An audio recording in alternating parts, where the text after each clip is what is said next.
नमस्कार, मी लाईव्ह गुरु कविता जाधव तुम्हा सगळ्यांचं परत एकदा स्वागत करते आपल्या नवीन सिरीज मध्ये, ज्यामध्ये तुम्ही नवनवीन गोष्टी लॉ ऑफ अट्रॅक्शन बद्दल शिकत असतात. नेमकं काय आहे लॉ ऑफ अट्रॅक्शन, ते लाईफ मध्ये वर्क कसं करतं, ते करिअर मध्ये वर्क कसं करतं, हेल्थ मध्ये, रिलेशनशिप मध्ये. सो आज आपण नवीन टॉपिक घेणार आहोत जो की खूप रिलेटेबल आहे. कशासोबत कमेंट करून सांगा बरं मला, आपण आज काय शिकणार आहोत किंवा काय तुम्हाला शिकायला आवडणार आहे. बरोबर गेस केलं, आज आपण माइंडसेट बद्दल शिकणार आहोत. काय असतो बरं माइंडसेट, किंवा आपले विचार आपल्याला कसं चालवत असतात. लॉ ऑफ अट्रॅक्शन मध्ये हे का परत परत म्हटलं जातं की तुमचे विचार बदला, तुमचं जीवन बदलेल. तुमच्या आयुष्यात तुम्हाला बदल घडवून आणायचा असेल तर माइंडसेट चेंज करावं लागेल, माइंडचे पॅटर्न्स चेंज करावे लागतील, तुमचे बिलीफ, तुमचे परसेप्शन चेंज करावे लागतील. हे सारखं सारखं का बोललं जातं, नेमकं काय आहे ते आज आपण बघणार आहोत. आपण आज बघणार आहोत की what is mindset and what is mind patterns.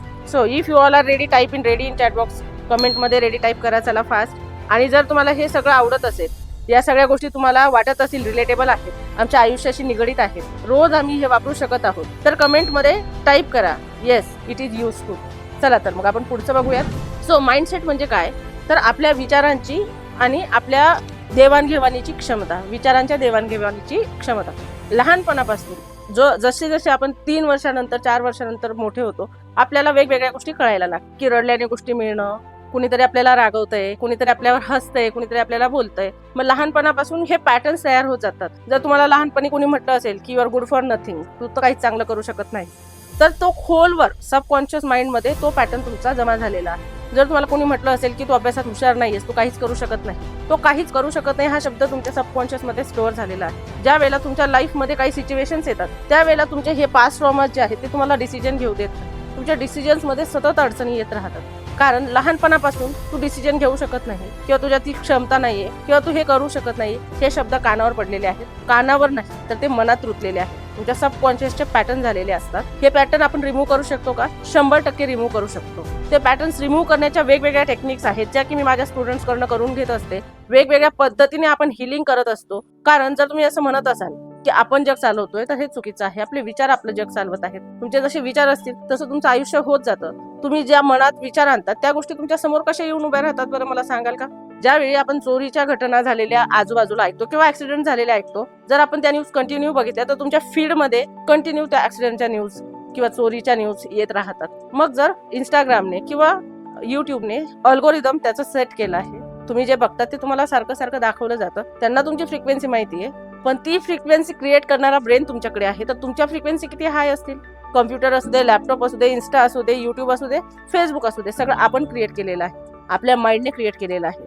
आपला माइंड जर एवढा पॉवरफुल आहे की या सगळ्या गोष्टी आर्टिफिशियल इंटेलिजन्स क्रिएट करू शकतो, रोबोट्स क्रिएट करू शकतो. तुमचं लाईफ क्रिएट नाही करू शकत. तुमचा लाईफ तुमचे विचार आणि तुमचा सबकॉन्शियस क्रिएट करत असतो. 95% वर्क आपला सबकॉन्शियस करत असतो. तुमच्या कळत नकळत तुमचा श्वासोच्छ्वास चालू आहे, तुमच्या शरीरातल्या सगळ्या ऍक्टिव्हिटी चालू आहेत, तुमच्या मेंदूच्या विचार करण्याच्या पद्धती वेगवेगळ्या सुरू आहेत. वेगवेगळ्या गोष्टी तुम्ही ॲट अ टाइम करू शकतात. हे सगळे तुमचे काय आहेत? विचार आहेत. हे सगळे तुमच्या माइंडचे पॅटर्न्स आहेत. मग ते चुकीचे किंवा बरोबर, राईट किंवा रॉंग, हे मी जज करणार नाही. परंतु जर तुम्हाला रॉंग असतील तर राईट तुमचे तुम्हालाच करायचे आहेत. ते कसे? तर ज्यावेळी तुम्ही एखादं काम करायला घेतात, तर नकारात्मक बोलण्यापेक्षा किंवा नकार घंटा वाजवण्यापेक्षा हो मी हे करू शकतो, आय एम कॅपेबल फॉर दिस, किंवा हो माझ्या आयुष्यात चांगले क्षण येऊ शकतात, माझ्या आयुष्यात प्रेम येऊ शकतं, माझ्या आयुष्यात आनंद असतो, माझ्या आयुष्यात बेस्ट करिअर ऑप्शन्स आहे. म्हणजे हे सगळं जे तुम्हाला हवंय ते बोला ना. जे नकोय की माझ्या आयुष्यात तर बॉस खडूस आहे, घरचे मला साथ देत नाही, माझ्या आयुष्यात तर कुठलंच काहीच चांगलं होत नाही, मला नेहमी सगळे धोकाच देतात, मी तर सगळ्यांचं सगळं करत आहे परंतु कोणीच त्याला दाद देत नाही. हे सगळं बोलून बोलून तुम्ही काय करत आहात? तुमचा सबकॉन्शियस प्रोग्राम करत आहेत नकारात्मक गोष्टींसाठी. त्याला आपण रिप्रोग्राम करत असतो आपल्या वेगवेगळ्या प्रोग्राम्स मध्ये, जेणेकरून तुमच्या लाईफचे आणि तुमच्या माइंडचे पॅटर्न्स चेंज होते. ते चेंज झाल्यानंतर तुमचं लाईफ 360 डिग्री चेंज होतं. कारण तुम्ही जे विचार करता ते तुमच्या सबकॉन्शियस लेवलला पोहोचतात. तुमच्या सबकॉन्शियसला चुकीचं बरोबर, खरं खोटं कळत नाही.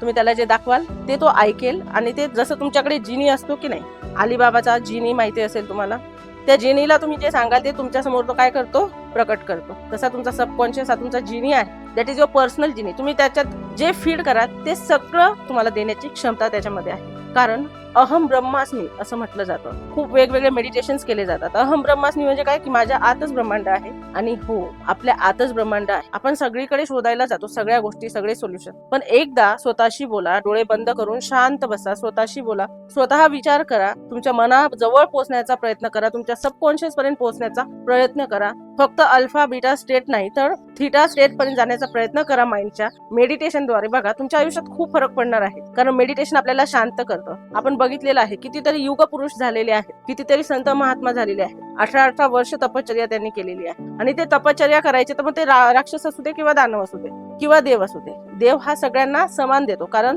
तो त्या तपश्चर्याचं फळ देतो. मग ती तपश्चर्या आपल्याला आज करायची नाही, तर आज आपल्याला काय करायचंय? डिजिटल डिटॉक्स करायचं आहे, शांत स्वतःला करायचं आहे, फ्रिक्वेन्सी चेंज करायचे आहेत, तुमचे व्हायब्रेशन्स काय आहेत हे बघायचं आहे, तुम्ही काय ऍक्शन्स घेत आहात, त्या ऍक्शन्सचा तुमच्या लाईफवर काय परिणाम होतोय हे सगळं आपल्याला बघायचं आहे. आणि ते तुम्हालाच बघावं लागणार आहे. No one else can do it for you. कुणी दुसरं तुमच्या आयुष्यात बदल घडवून आणू शकत नाही जोपर्यंत तुम्ही करत नाही. हे एवढं सुंदर नेचर आपल्याला दिलेलं आहे. एक झाड किंवा एक पान किंवा एक फूल एकसारखं नाहीये ना, त्यांचा कलर एकसारखा आहे. अशा निर्मात्याने ही सगळी सृष्टी निर्माण केली, त्याने आपल्याला निर्माण केलेलं आहे, काहीतरी ध्येय आपल्याला दिलेलं आहे. ते पूर्ण होईपर्यंत आपण या पृथ्वीवर आहोत. जे पंचमहाभूतांनी बनलेलं आपलं शरीर आहे ते काम करत राहणार आहे. परंतु यातनं बेस्ट आपण काय करू शकतो ते आपण बघायचं आहे. आणि जे बेस्ट असेल ते लाईफ मध्ये इम्प्लिमेंट करायचं आहे. जोपर्यंत तुम्ही तुमचे विचार बदलत नाही, खरोखर तुमची परिस्थिती बदलत नाही. जशी मनस्थिती असेल तशी परिस्थिती असते. तुम्हाला असं वाटत असेल की खरोखर आपली मनस्थिती आणि परिस्थिती बदलावी, तर थोडंफार काहीतरी स्वतःमध्ये बदलणं गरजेचं आहे. जशी कम्प्युटरची आणि फोनची रिप्रोग्रामिंग आपण करतो, व्हायरस आल्यावर त्याला फॉर्मॅट करतो, तो व्हायरस काढून टाकतो, आपण फोन फेकून देत नाही, तर आपण व्हायरस काढून फेकतो. तसे हे वेगवेगळे व्हायरसेस जे माइंडमध्ये आहेत, मग तो फिअरचा असू दे, अँझायटीचा असू दे, भीतीचा असू दे, हे सगळे बाहेर काढून फेकणं गरजेचं आहे. ज्यावेळी तुम्ही या सगळ्यातनं बाहेर याल, तुम्हाला एक नवीन आयुष्य, सुंदर असं जग बघायला मिळणार आहे. आणि हे सुंदर असं जग जर तुम्हाला खरोखर मॅनिफेस्ट करायचं असेल तर आपले वेगवेगळे कोर्सेस आहेत, तुम्ही काहीही घेऊ शकतात. कारण आयुष्य सुंदर करणं शिकावं लागतं. कारण वाईट करायला तर सगळे बसलेलेच आहेत, समाज आहे, फॅमिली, अजून कोणी असेल, असं आपल्याला वाटत राहतं की हे सगळे आपले वाईट करतात, पण नाही. हे सगळे आपल्याला आपले कर्म रिटर्न्स करत असतात. कारण कर्मा हिट्स, आपले जे कर्म केलेले आहेत ते आपल्याला इथेच आपल्याला द्यावे लागतात, त्यांना राम द्यावा लागतो आणि ते आपण फेडतो. परंतु लॉ ऑफ अट्रॅक्शन आपण ते सुद्धा कमी करू शकतो. कसं करू शकतात? कमेंटमध्ये विचारा, हाऊ, मी तुम्हाला उत्तर नक्की देईल. आपले कर्म हे एका दिवसाने बनलेले नसतात, तर लहानपणापासूनच नाही तर मागच्या जन्मापासूनचे कर्म आपण घेऊन आलेलो असतो. तुम्ही जसे कर्म कराल तशी फळ मिळतील, हे आपण मोठ्यांकडून, वडीलधाऱ्या माणसांकडून ऐकलेलं आहे. पण खरोखरच आपण जसे कर्म करतो तसेच आपल्याला फळं मिळत असतात. जसं तुम्ही बागेत आंब्याचं झाड लावलं तर द्राक्ष खाऊ शकत नाही, त्या झाडाला आंबेच येणार आहे. किंवा कोरपड लावली तर त्याला काटेच असणार आहे. गुलाब लावलं तरी फुलाच्या खाली काटे असणारच आहे, ते त्याला प्रोटेक्ट करण्यासाठी आहे. परंतु गुलाबाच्या झाडाला मोगऱ्याचा वास येणार नाही. त्याचप्रमाणे तुम्ही जे पेराल तेच तुमच्याकडे उगवत आहे. तुम्ही दुसऱ्यांना आनंद द्या, तुमच्या आयुष्यात भरपूर आनंद येणार आहे. तुम्ही दुसऱ्यांना मान द्या, तुम्हाला भरपूर मान मिळणार आहे. तुम्ही प्रेम द्या आणि असं प्रेम द्या की ज्याच्यात तुमची अपेक्षा नसेल, तुम्हाला भरभरून प्रेम मिळणार आहे. एकाच पर्टिक्युलर व्यक्तीकडून प्रेम मिळणं म्हणजे प्रेम नसतं, तर सगळ्या जगाने आपल्यावर प्रेम करावं इतकं चांगलं आपण होऊन दाखवायचं असतं. आणि आपण होतो, कारण या पृथ्वीवर कोणीही कुणा सोबत आलेलं नाही, कुणासाठी आलेलं नाही. आपण इथे सगळे कॅरेक्टर जसे 1-3 तासाची मूवी बघतात, तुम्हाला माहिती आहे की सगळं फेक आहे, तरी आपण रिलेट होतो आणि रडतो. कारण तुमच्या मेंदूला खोटं खरं चुकीचं बरोबर कळत नाही, त्याला फक्त इमोशन्स कळतात. इमोशन्सवर आपण नेक्स्ट व्हिडिओमध्ये नक्की बोलूया. जर तुम्हाला वाटत असेल की मी इमोशन्सवर बोलावं, तुमच्या फिलिंग्स कशा तुम्हाला मॅनिफेस्ट करून देतात हे सांगावं, जेवढ्या जास्त कमेंट येतील इमोशन म्हणून, तेवढा आपण छान व्हिडिओ पुढचा इमोशन्सवर बनवूया. आणि जर तुम्हाला काही वाटत असेल की यामधून आपल्याला काहीतरी शिकावं, नक्कीच खाली डिस्क्रिप्शनमध्ये नंबर दिलेला असेल, ज्यावर तुम्ही व्हॉट्सअप करू शकतात आणि तुम्हाला बाकीची इन्फॉर्मेशन व्हॉट्सअपद्वारे नक्की कळवण्यात येईल.